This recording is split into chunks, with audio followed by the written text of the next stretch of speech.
Welcome to Thinking Tackle. I'm Adam Penning and you join me down at Thorney Weir over on the west of London on a pretty autumnal day. It's the middle of September.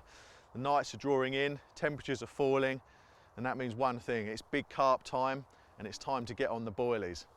So I come down here for a 2-day session and we're going to film everything for the cameras, see how we get on. The lake will be familiar to some of you guys who have seen the old shows. Dan and Damo did a show up here many years ago now, maybe 5 or 6 years ago. They came in the height of summer.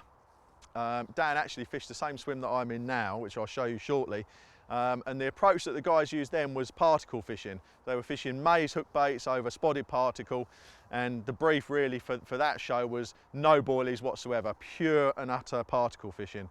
Dan caught loads of fish, as he often does, and they had a great result. This show is different, the time of year is different. The fish aren't spawned out, they're building their weight back up for the winter. Now the guest I've got with me for this show is a very accomplished young carp angler by the name of James Turner. He'll be unknown to a lot of you because he's been under the radar fishing for some of the UK's biggest fish, places like the Yateley Complex, Wraysbury, Toll Pits, and at a young age James amassed a fine array of big carp. So very confident that he's going to come and catch some of these Thorney Weir carp for me, take some of the pressure off me. He's a very good boilie angler, so this should suit him down to the ground. He's fishing just around the side of a bay, a little bit down from me, so I'm going to wind in the rods and we'll go and see him next.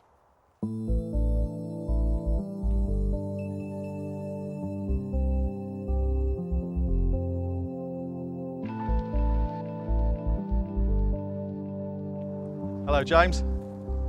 Hello Adam. Nice to have you on board, mate. James Turner, a lot of you guys won't have seen James before. It's his debut on Thinking Tackle. He's been under the radar, catching big carp from some tough waters for a lot of years now. So it's a lovely looking swim, mate. What's going on out there? Well, as you know, when we turned up here yesterday, it obviously commands quite a lot of water out in front of here. You've got the outer bounds up to the right hand side here and a good weed bed out to the left. The water out in front of you is your own. There's no one who can really kind of cast in and get involved with it. When we got here yesterday, there was fish up in the weed up to our left. There was quite a few fish down in the outer bounds as well. And then there was a few fish showing and I think maybe feeding on some bait out in front of me. Yeah, so they were fizzing up a bit, weren't they? My first thoughts were to try and just get a rig out as subtly as possible, which I did yesterday evening, just cast a couple of chods out there with a light scattering of bait around it, just to try and nick that quick bite, because I think, you know, a lot of people turn up here, markers are out, the spods are coming out. Yeah. I just wanted to try and kind of hopefully get a quick bite. And did that work? It did. About 10 o'clock last night I frantically called you saying I've got one in the net, I've got one. And it was that nice old £20 12 common. Brilliant. Real old warrior, really nice one. Great to get one under your belt, mate, and good angling, and that shows that fishing stealthily, you know, and attacking it just for one bite at a time instead of going for the big payoff, it has worked and you're up and running already. So you're confident there's still fish in the area? Yep, there's still fish in the area. I've seen a few show out in front over kind of the baited area, and there's a few fish up to the right here. I've had feeding up on the margins. It's out of bounds, but hopefully I can get them to work their way down. I've got a rig round to the right here, wade out a little bit. Okay. And cast down, so hopefully that could result in a bite later on. Okay, so you've got a rod pretty much in a position where probably a lot of people wouldn't bother fishing, would they? No, probably not. It did take a little bit of effort to cast out because I had to wade out a little bit to cast round. Just worth pointing out that this is all undercut here. I've just gone along and checked it with a storm pole. So okay, so you're prodding your way along. Yeah, I'm just checking because I don't want it to be kiting around here. There's no point hooking them if you're going to lose them. Sure, and it's also shallow and it's safe for wading. It's not in breach of any rules or anything. So, I mean, we'll look at James's tactics in greater detail later on, but getting baits in places where other anglers aren't fishing is an important key, isn't it? Fishing for wary fish. And you've got your other rods out, open water? Yep, just sort of throwing, out in line with that high tree there. Well, I was actually using the catapult. Right. Had to wait until it got dark last night to get any baits out. Oh, it's murder, isn't it? The gulls were a nightmare. All what I did was wait till you started baiting up, then I put some out, and that seemed to do the trick. Crafty. Got a few baits out there, probably put about 100 baits out, and then had the bite, and then after the bite I had about 50 out after the take, and I unfortunately lost one this morning and put some more bait out after that. Okay, hook pull? Hook pull in the weed, unfortunately, with the barbless hook. Okay, yeah, barbless hooks rule on here. James and I have been discussing at length what we can do to get around that, and that's something we're going to look at in tactics later on. At the moment, I mean, just to talk about the venue a little bit, I mean, it's probably about 15 acres or so. We're told it's got a great head of fish, good number of 20s and 30s, and a couple of 40s as well, aren't there? Apparently so. Looking at that board, there was some fantastic scaly ones here, not your kind of average day ticket carp, that's for sure. No, they're lovely looking fish. James picked one for himself. I picked one as well, you never know. So we've made our wish. Okay, we're going to go back to my swim now and I'll show you the rig that I've started the session on.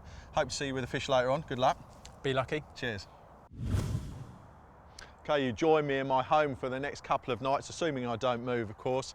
This is the reedy point. It's one of the main key points on this part of the lake. Why am I here? The key reasons, the usual reasons really. We've seen fish showing out here in the open water beyond the weed bed yesterday afternoon. 2 or 3 shows, that was enough to come in here. 2 other key considerations.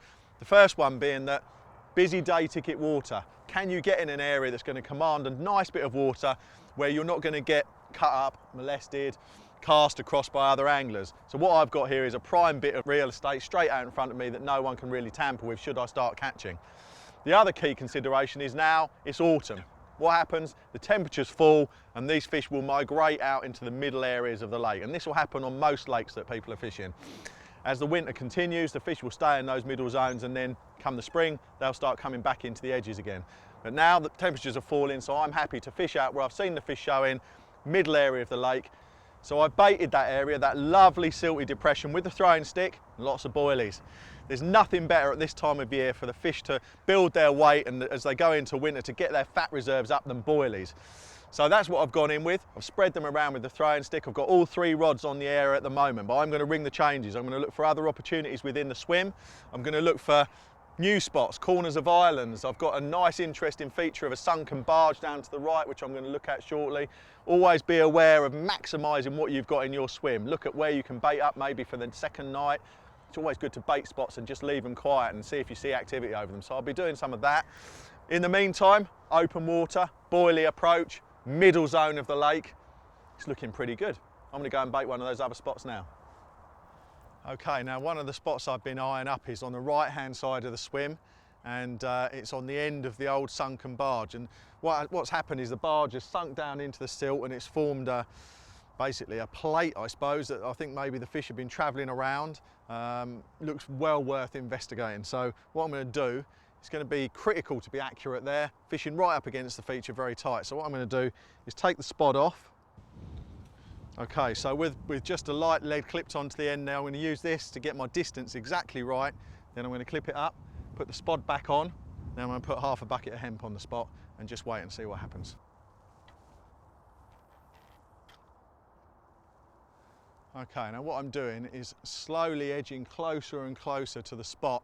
I don't want to overcast it and hit the barge or go over it and get cut off on that rusty metal. So what I'm doing, I'm using the clip on the reel and I'm just edging closer. Now if you're going to do this, guys, it really is a handy method to get you up close and tight to snags. Make sure you stand in the same position every time. Always stop the rod at the same position every time and just keep clipping and unclipping until you hit the spot. So at the moment I'm still landing about 6 foot short, so I'm going to pull off a safe 4 foot of line or so and then re-clip it. And doing it like this just allows you by degrees to inch up on your target zone without losing any tackle.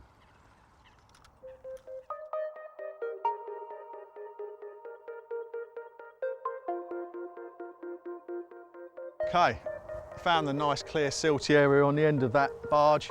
So now I'm going to take the lead off and clip on the spot, put out some hemp.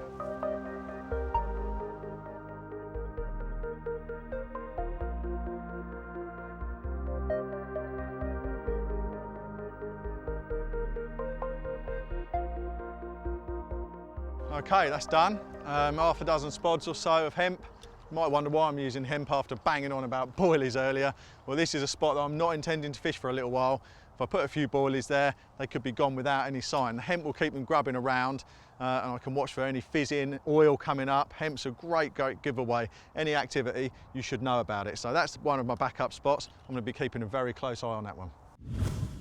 The rig I've gone in to start with is the ubiquitous Chod Rig, a little bit overused these days, but in its place at the right time it still serves a very effective purpose. In my opinion, when it's set up correctly, one of the best hookers of carp there is around these days, and it also serves to confuse them, I think, because there isn't any direct point of weight that the carp can pull against to get rid of the hook. So set up correctly, this is how I favour to do it. We'll start with the actual setup here with the beads.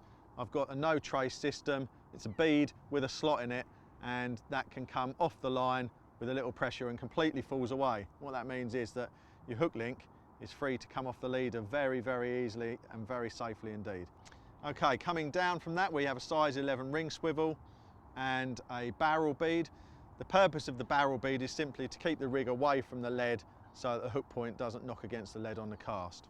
Coming down to the lead itself, I've spliced a quick link onto the end of the leg core. That's sheathed with a heli rubber, and I've used the lightest lead that I possibly can, 1.5 ounces to get the distance. The other end of the leader, I've spliced a small loop, nice long splice there for strength. Total length of the leader is about 3 or 4 feet. No need to use great big long lengths of leg core in my opinion. And again, this is used with very, very strong line, tied to 20-pound subline or 20-pound fluorocarbon. Fish strong, fish safe, as I always advocate. There's no excuse for losing tackle in lakes these days. Okay, the hook link itself is tied from very, very stiff 25-pound mouth traps designed for stiff rigs of this type, and that is whipped onto a barbless, as fishery rules dictate, barbless size 6 choddy hook. I use a special whipping knot for that, not the normal knotless knot, because the whipping knot that I favour is a much neater kind of knot. It allows the hook to sit straighter, it doesn't kick off at an angle, and just looks a lot nicer on there as well. So I've whipped that on there, and to the tag end I've threaded that through a mini rig ring, passed that back through the eye of the hook, and then blobbed it off with a lighter to create a melted mushroom flattened area, which then pulls back into the hook eye to ensure that that D, the ring and your hook bait can't go anywhere on the cast or when it's in position. And the hook link terminates in a nice neat small little loop which I've tied in the end of the mouth trap material using a 2-turn twice tucked blood knot. Very simple knot, but it means that if you tie it around something of the right diameter, like a puller tool shaft or something similar, then when it's tightened down you can create a perfectly formed round little loop. And what that loop does is it gives your rig, as you can see how easily it moves, it does this underwater, gives the rig 360-degree complete movement in any direction, and that to me is the key of the rig. It means that you can hook a carp whichever direction it comes from. You'll hook it in the middle of the bottom of the lip, which is where you want to hook it, which results in less lost fish. Very, very important that. And that loop, coupled with the curve, in my opinion, is what makes this rig so fantastically effective at landing fish. I've got almost 100% banked fish ratio with this rig. Losses are very, very rare, and that curve gets a nice hook hold well back in the bottom lip, and that's the key to its success in my opinion. So that's the rig. The final component, and probably the most important, certainly one of them, is the hook bait itself, which I will tie to that D-ring. This is a cork ball pop-up. I've lovingly hand rolled these at home, and I've used exactly the same base mix. So the paste that my boilies are made from, I've used the paste to mould around a cork ball to give me a hook bait which is almost identical in every way to that I'm feeding with the throwing stick, and that to me is really, really important. Everybody's using yellow ones, white ones, orange ones, over flavoured this, etc, etc. Just using something natural that's identical to what I'm feeding seems to be working really well for me over the last few years, and that's what I've gone in with first.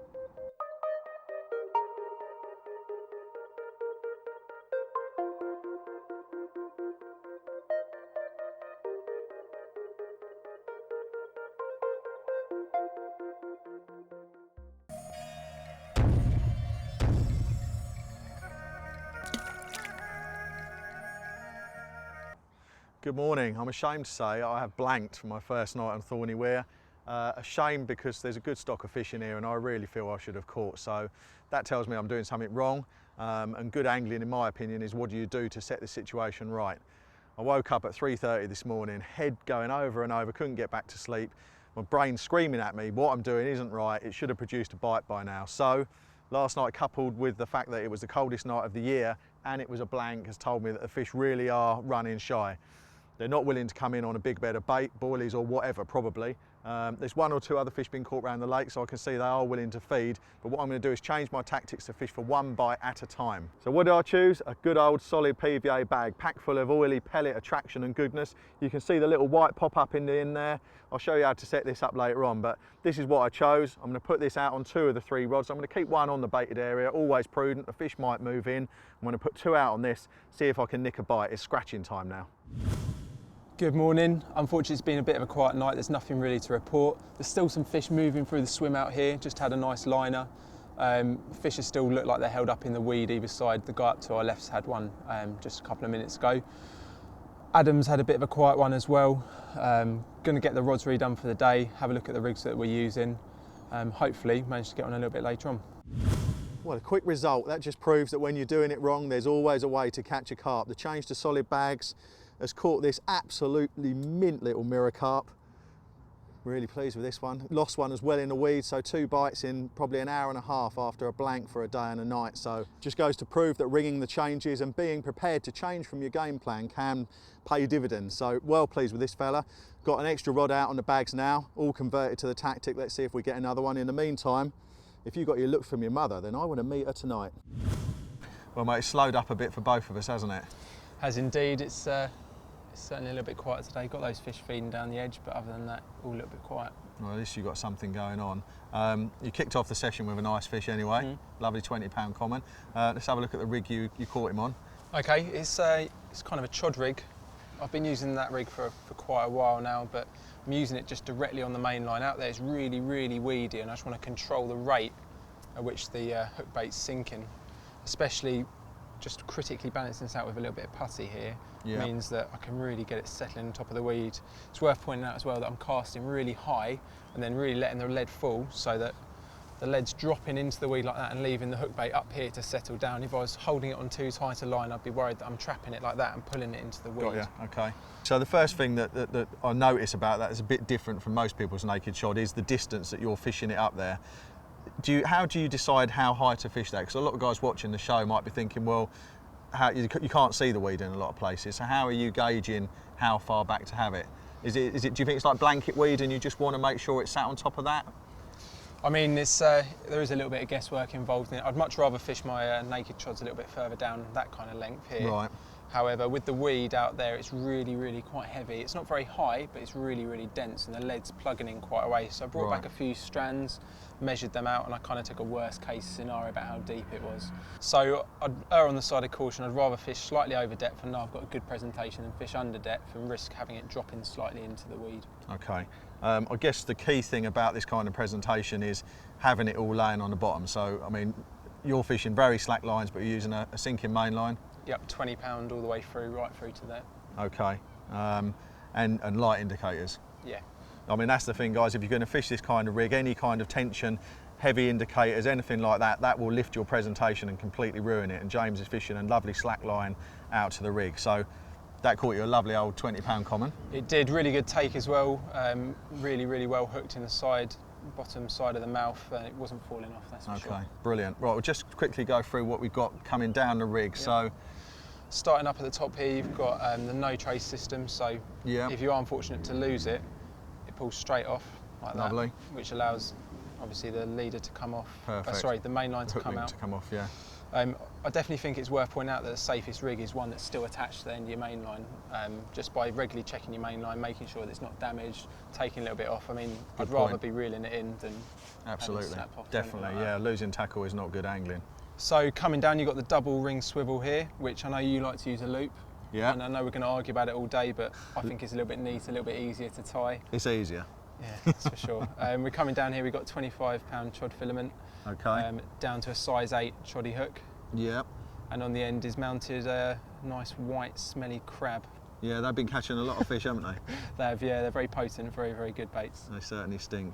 So you're weighting this, how do you like this to sit, James? Is that just enough so it all stands erect, or what's going on? Well, you can do it in two ways. If I was fishing on a really hard bottom, I can almost use that double ring swivel as a kind of a little hinge almost, I suppose, and weight it down. But when I'm in the weed, I like to have it just so it's sitting critically like that. Right. Just all sitting nice and straight. Lovely. Just allowing that little bit of extra movement, especially on the weed. Nice, okay. Coming down from that. We've got a medium sinker on the line with a little small 4mm bead over the top. Right. So if you hook a fish, that'll pull off, come down, leading you down to the lead here. Main line tied straight through to a quick change link, with a silicone sleeve over it and just a small 1.5 ounce lead. Lovely, perfect. In clear water, that's going to be devastating. Have you caught a lot of big fish on this? Not many big ones, but you know, I've been using it, especially this year when I've dropped the lead core for my chod rig for a lot of my fishing. I've been really impressed with how it works. I think the fish are just so used to seeing leaders that the main line going through the weed and pinning it all down on a slack line, I just think it's something new for them to deal with. Nice, excellent. So this is the other rig I've got out on the right hand rod down the margin. It's a rig that I've used in many guises over many years now, in one form or another. I've got a lot of faith in it, caught a lot of good fish on this one as well. So would you say this is your ever reliant big fish rig that you would go anywhere with. Yeah, definitely. I mean, it's so diverse. It can be used in so many situations. It can be used for bottom baits. You can plagiarise it, kind of move it about to use it for pop-ups. But predominantly, that's how I use it with a boilie on, about that length, fishing hard on the bottom. Right, well, that's fascinating, James. First of all, as I'd expect, a perfectly tied, tidy little rig with lots of attention to detail. But there's a couple of standout things that the viewers are going to notice, like I have. That's a tiny hook. What size is that? It's a size 10. For big carp? Very big carp, yeah. Yeah, how big? Up to kind of 46 pounds I've had them on that. 46 pound on a size 10 Yeah. long shank, okay. That's testament to the strength and sharpness of the hook, I'm sure. But the other thing that stands out to me is that it's a small hook and quite a big bait. Does that bother you in any way? Not really. I mean, this is fishing for fish that are picking up individual baits, and also maybe those that are just kind of mouthing the baits, and where it's got such a tight little hair on it, it just seems to do really, really well. Right, the hook okay. holes are incredible, and they penetrate all the way right round there, and they just don't seem to fall off of it. Right. It's brilliant. I think, you know, it's a good gauge of the hook, and as well, when it's in, it just doesn't seem to slip or move. Brilliant, okay. So I see you've got some lead core on there, James. That's something you use regularly? It is indeed. I mean, just the abrasion resistance and the way it kind of sinks and hugs the bottom is really, really crucial in my fishing. I find I'm using it a little bit less these days, and certainly shortening it down, especially my experiences over in Yateley about looking at rigs that have been dropped out and everything. Right. You just notice that maybe it doesn't quite lie as well as you'd imagine it does. Absolutely. So I've started dropping it off unless you're fishing with a chod on it. Yeah. So you'll use what, just a bit longer than your hook link, or? I'll probably still use a couple of foot, Couple of but foot, nowhere okay. near kind of the length that I used to. Kind of Used to 6 use foot. that, yeah, okay. Again, got the no trace system on there, and then moving down, got a bigger bead, a little bit of silicone, which covers a quick change link Yeah. down to a lead. I mean, I'll try and use a really heavy lead with this. It really aids the effectiveness of the hooking. Interesting, right, because a lot of people who use this kind of rig on the helicopter will use a light lead. So what are you using, a 3 or a 4 or what? I think that's a 3.5 on there. And that would be typical for you, would it? Yeah, around that. That's probably the smaller size that I'd be fishing, especially on a firm bottom. Okay, with a size 10 hook. With a size 10 hook. Fantastic. Well, it obviously works really well for you. And coming onto the hook link, you've got the swivel mounted with the ring on the leader. Yep. Because Just aids the kind of rotation, anti-tangle, sits really nicely, allows the rig to fall flat.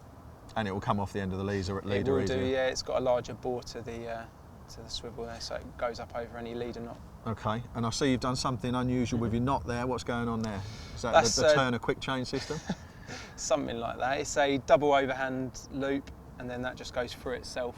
And Right. pulls on. It's a nice, neat way of attaching, really strong as well. Okay, so and you can have loads of rigs made up in advance. Yep, Is you that why can- you do it?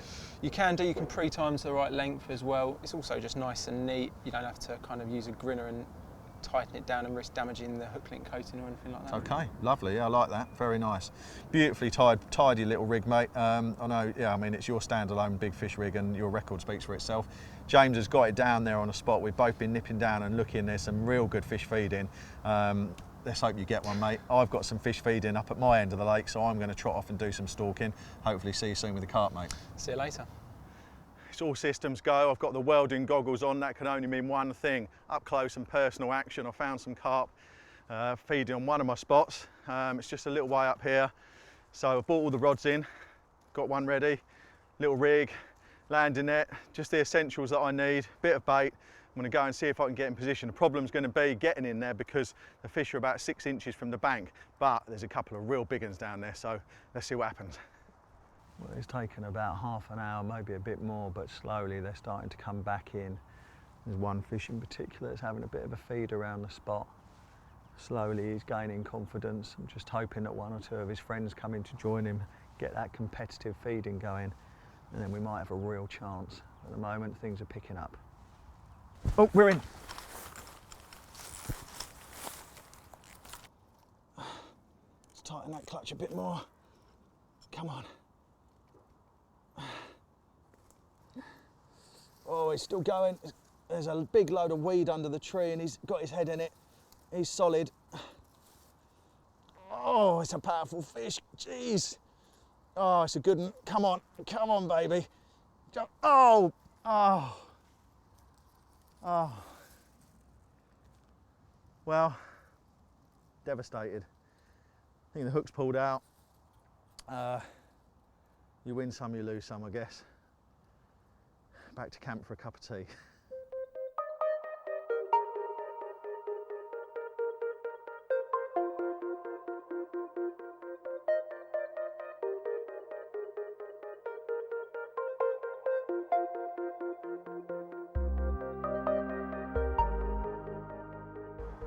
light's fading quickly. James and I have both moved to the opposite end of the lake. There's a lot of fish moving in and out of this channel to our left. James is fishing across to the trees. He's going to try and intercept them. I'm fishing out in open water where I've seen a couple of big ones show earlier. It's the only place since I've been here that I've seen fish actually come out of the water and show properly. So I'm just going to lead around, see if I can find a spot that's clear enough to fish. Just going to fish for a bite again, just solid bags with the mix that got me the bite earlier today. And we'll see what the night brings.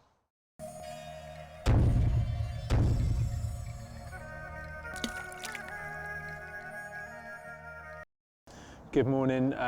You see us in our swim we moved to yesterday evening, right as the light was going, right as the rain came in. What we've done is we've got some rods out over here towards the far margin. There's a lot of fish moving through there yesterday evening, and there's a few fish out there this morning. However, there's a lot of people moved up this end now, a lot of pressure, a lot of rods going out into the area. So we're thinking give it a few more hours and we'll probably move off back to those fish that I was watching yesterday, see if we can get a rig back on them. Fortunately, nothing came of that. So I've got 2 rods out on Chod Rigs, one over on a really shallow kind of gravel hump, and the other one's a bit further over in a little bit of deeper water behind the gravel. The right hand rod's just flicked quite short with a little PVA bag, just where I saw a few fish show this morning. Fingers crossed, sun's just coming up, looks like it's going to be a bit of a warm day. See what we see and maybe have a little move later. Well, some nice hot porridge with some honey into it is just what I need after a really cold night, almost the first frost of the year. Temperatures really dropped, no carp for me or James, and really struggling now. We're up against it. Other anglers have caught fish, so no excuses from us. We've obviously just not done everything right, and we're going to regroup, get some spots baited around the edges. It's a bright sunny day, so I expect to maybe find fish. I want revenge on that guy that beat me up yesterday that I lost. So all to play for. We've just got a few hours of fishing left. Let's see if we can catch a carp. As you can see, day ticket fishing, very busy, very competitive. I'm just going to get the rods in. We're going to go for a little bit of a wander around. Just got a little bag here, got a little bit of hemp, a little bit of pellet, a little bit of sweet corn. Let's go see what we can get working. Right, here's a rig that I've knocked up for use with the PVA bag. It's a very, very short length of lead core and an inline lead, which I've shown many times on this show before, set up inline drop-off style. So the tail rubber goes on the end and the swivel goes in the front, and it just means that when the lead hits weed or when the fish picks it up, the lead will drop away, leaving you in direct contact with the fish. So that's the arrangement there for the lead. A very sharp hook, which is in my finger at the moment. So I've got a short little link, about 2.5 inches of braid. So the lead size typically is quite heavy in the margins and light for if you're punching out. Don't forget, you've got to take into account the weight of the bag. So I'm fishing 40, 60 yards or something like that, then I'll drop the lead down in size. This is for fishing in the edge, so I've got a 3.5 ounce on there. The hook, as dictated by the fishery rules, is a barbless size 8 wide gape. I've just crushed the barb down flat there, and as you can see, I've got a tiny little whittled down hook bait. It's actually a monster crab pop-up, which I've weighted, or counterbalanced rather, with a very small number 4 shot. Basically, when that's on the bottom, the pop-up will just sit above the hook and the hook will lie flat. And the key thing about using a buoyant bait in the bag is that it will wiggle to the top of the mix. When you watch it break down, it comes to the top and presents itself in a position that the carp can easily take. Okay, I'm using a medium-sized solid bag. Just going to blow that open. And what I like to do is put the hook bait in the bottom of the bag, like so. Hold the lead in the entrance, and then cover it with bait. And we get the mix in there nicely like that. Keep filling the bag till it's about 2/3 full, and then just drop the lead on top. And what we're going to do is just pack the bag down. Now this is a key part of making any solid bag, is how tightly you pack that down for aerodynamicy and also in terms of how the bag breaks apart. A nice tight bag will break apart and spread nicely on the bottom. So we're just going to pack that down into the corners, make sure that's all nice and tight all the way around. Good solid bag takes a bit of TLC, time and care to construct it. So as you can see, the lead's now sitting on top of a compacted area of bait. We're going to add some more on top of that and then lift the lead out and repeat the process all the time, making sure that we don't tighten that link. Okay, there we go. Just pack the next bit of bait down and keep on loading it and packing it in that way until you're about 2/3 full. The other key thing when you're making these solid bags is that one of the reasons I put small pellets in it, in the mix, is that they fill all the cavities of the bag. Larger bait components leave gaps and holes, and basically the more full and compressed and compact your bag is, the better it will cast. So small bait items allow you to do that. Okay, so the hook link is straight, the bait is in the bottom, which is going to press the lead down into the mix like so, and we're ready to tie that bag off and complete the construction. So just going to make it nice and compact at the top. Again, the key is tightness and compactness, and then we're just going to twist the top together around the tail rubber really tightly like so. I'm going to take a length of PVA tape, which I'm just going to cut and drop into the bucket, and we're going to take the tape and take it around the neck very tightly several times like so, and then tie off a couple of overhand knots, a bit fiddly, through there. One. This is where you need 8 hands. Okay, and there we go. That's the bag. It's not quite finished. We're just going to trim up, tidy up, make the bag ready for casting. So we're going to trim off those tag ends, and then what we're going to do is down at the bottom end of the bag, we're just going to push in the corners. We're going to push the corners in, and we're going to fold them back. So we're also going to let out any tiny bits of trapped air that might be in that bottom area. Okay, I'm going to lick the outside of the bag just lightly there, and then lift it and hold it until it sticks. And all we're doing is just making a more aerodynamic front to the bag. And with it, same with the other corner. Just lick it, fold it over, and hold it for a few seconds till it bonds to itself. And then we have a lovely, compact, long casting if required, PVA package. Whole thing probably weighs about 4.5, 5 ounces. And that is what I use to get my couple of bites, and I'm going to be using that later on today to try and induce a last gasp whacker.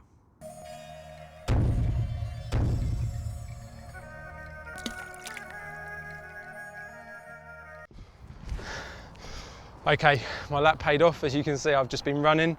Just got a really good group of fish feeding around there. Not the same group I had yesterday, in a different spot. They pushed in on the wind. It's really mild in there. They're grubbing around literally a rod length out. I can get on the spot. I can drop a rig on it. I used all my bait on a couple of different spots. So I'm going to get all this packed down, put most of it in my car, head over with the bare essentials, and let's see what we can grab out. Okay, tidy little rig there, mate. Bit of corn, exciting stuff in Turner fashion. He's found some carp, got them feeding in the edge. What's going on? You've got a few there? Yeah, I've got a group of about 4 or 5 fish, maybe a couple more milling in and out. They're really feeding on the edge in that hemp pellet and corn that I showed earlier. Got them really preoccupied. Just tied a rig up. It's going to be exciting stuff. If it goes, it's going to be tight. Well, I'll be glad to net it for you, mate. Get in there, son. Cheers, thank you. James is using the classic stalker's ammunition of a tree trunk just to gain that extra bit of elevation so he can see the spot. He's taking his time getting the rig in position because the fish are travelling around the spot, and he's waiting until there's a clear way to get the rig in without spooking the carp. So fingers crossed. He's scattered a few grains of corn down there and the rig's going in now. Okay, so I've just swung the rig in really carefully in here. They're really close in. Just use the tree just to get a little bit higher up. See down, there's a few fish milling over it already. Just flicked 3 or 4 grains of corn in just to spook them off the spot, but so they'll still come back. Fingers crossed. Okay, I've had a little changeover in hook bait. They were avoiding the yellow like the plague. They're just leaving it to one side of the spot. I've changed over just to a little trimmed down boilie here. They're absolutely troughing on the pellet and the hemp, so hopefully this will buy us a quick bite. Hasn't really worked out in this swim. Fish have stopped feeding, all moved off. Adam couldn't bear the sight of so many fish feeding over my rig, so he's gone back to near where he started. We're going to go over there, bash our heads together, see if we can come up with an option for a last minute bite. James, a lot of people won't realise that you've achieved a very, very rare angling feat with the holy grail, really, which is a 40-pound mirror, leather and common carp. And I think now, as time goes on, that's going to be even harder for people to emulate because big leather carp are so rare. Yeah. I mean, that is a fantastic achievement, and you know, probably your finest hour. But I just wanted to get into just sort of understanding what, from your perspective, I mean, it might not even be a really big carp, but what's your most special capture? One that, you know, when it's gone in the net. I mean, have you ever had a carp that's almost made you like well up with emotion when it's gone in the net? Or, you know, what was sort of, what's the number one for you? There's one that springs to mind, that's Leicester's out of Tolpits. Okay. I poured my heart into catching that fish. I fished after it for a long, long time. It's a really old carp, this, isn't it? It was, 40 pounder. 40 pounds, yeah, and I did, I don't know, well over 100 nights in pursuit of that one. And when it finally went in the net, and I looked in the bottom of the net, I swung it on its side and saw that little quarter linear up its side. Yeah.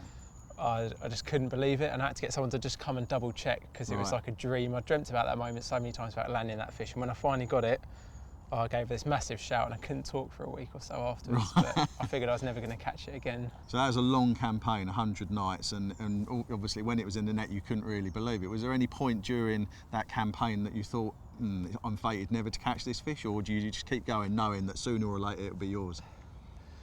I don't think I really thought about it. I was catching quite a few fish along the way. That kept me really occupied. There was plenty of fish in there to keep going at, which was a massive boost when you caught one of them along the way. I actually caught it in a bit bizarre circumstances. I'd fished really hard all through the summer and hadn't actually managed to get it. Come really close in the edge a couple of times, and I came back after my first week at university and found it and managed to catch it. So it's a bit of a kind of bonus night. That on a short session, like an impromptu almost? Yeah, I got down there mid-afternoon about 4 or 5 o'clock and managed to have it in the net by 11 o'clock. So that was fantastic. That evening? That evening, yeah. So did you stalk it, or what happened? So I saw a few fish feeding, and what, feeding on your bait, or just mooching in the margin? They were coming in and out of the pads, and Leicester's was amongst them, a bit of a loner, kind of going and doing their own thing, and Leicester's was on its own from the group. Kept on dropping on a particular spot, so I cast 2 rods out, a few baits out around them, and had a take a couple of hours later, and I lost that one, and I was convinced, I had my head in my hands, I was convinced that I'd lost Leicester's. Oh man, yeah, I can imagine. So my friend Tony was walking around, and he got up a little tree opposite, and he went, give me a call actually, and said, James, it's definitely not Leicester's you've lost. She's still out there, she still looks good. Don't worry about it, get your rigs back out. So I reeled them in and redid them properly, and about 2-3 hours later, just had an absolute blinding take. Same rod? Same rod, yeah. It's just flown off, and it was going up and down the shelf all over the far margin, running me ragged. And I brought it in eventually. Big pale shapes come up, and Lloyd's gone to net it like that, and the net's just collapsed, and it's just there on the surface, looking a bit confused. One of the arms is broken? No, it just fallen out the net as, or out the spreader block as he'd got it caught on the bottom. Oh. So I didn't know what to do. He was going around like that, and I let her go down again, and then came back up, and Lloyd did a blinding job, netted her. The second time. Yeah, I wasn't quite sure it was her at first, as I said, but we got her eventually, and Tone came down and was like, that's her. And I was over the moon. Well, the Tolpits fish, a lot of you guys watching this might not know, that the lake's very, very small, and the fish have been under a lot of pressure for a long time, and they're known for being really cute, really wary, very riggy, and very hard to catch. So what did you use to trip this old warrior up? I was fishing in a little bit of firm silt, and it wasn't too far out, probably about 15 to 20 yards, so it was an easy chuck. I was using a short length of lead core. I was using a lead clip with a 4-ounce lead. Now the silt wasn't that deep, and I was able to feel it down and make sure it's clear. You still got a nice donk? Yeah, still got a nice drop, but it was covered in a fine layer of silt. Okay. And then I was using probably a 6-inch hook link, a few blobs of putty along it, a 16mm boilie, and a long shank X. Well mate, that's a fantastic story and a proper old carp. Well done, that had me riveted. What a grueler it's been. James and I have decided the lake hates us. We don't know what we've got to do to catch another carp. We're going to move yet again. We've seen some fish just beginning to show out in open water. We've got maybe a couple of hours of daylight left. It's time to get the rods in and get them on the barrow, and we're going to get round there.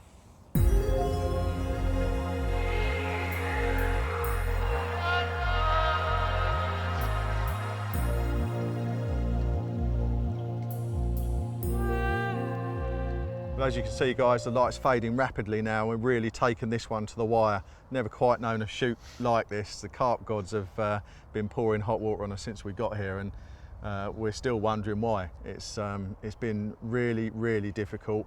As you see, we're in another swim. We've seen some fish showing out in the middle zone, so we've come round, last ditch effort, just to try and nick a bite. Desperately, you know, we haven't blanked, you know, so we can go away with that, but we both feel we should have caught more, really, shouldn't we? Definitely. I mean, it's just been so frustrating where other people have been catching around the lake. There's been the odd one coming out. It's just made it even worse. We had one each at the start of the session. And that somehow made it even more frustrating. I think we've been bouncing around, we've been seeing groups of fish, they're all kind of all over the lake, and we've been bouncing from here to there, we've been chasing them around. I think we've been chasing our tails a little bit. I think maybe we might have overfished a little bit.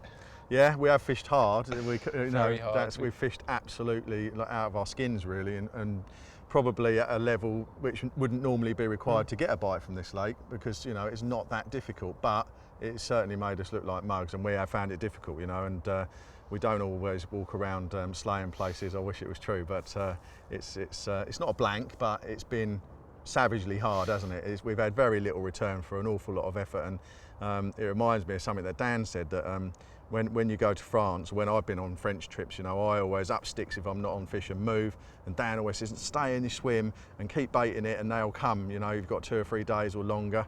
And so using that philosophy, you just sort of stay in one spot. There's enough fish in the lake. It's that time of year where they're circulating, and they should come past you at some point.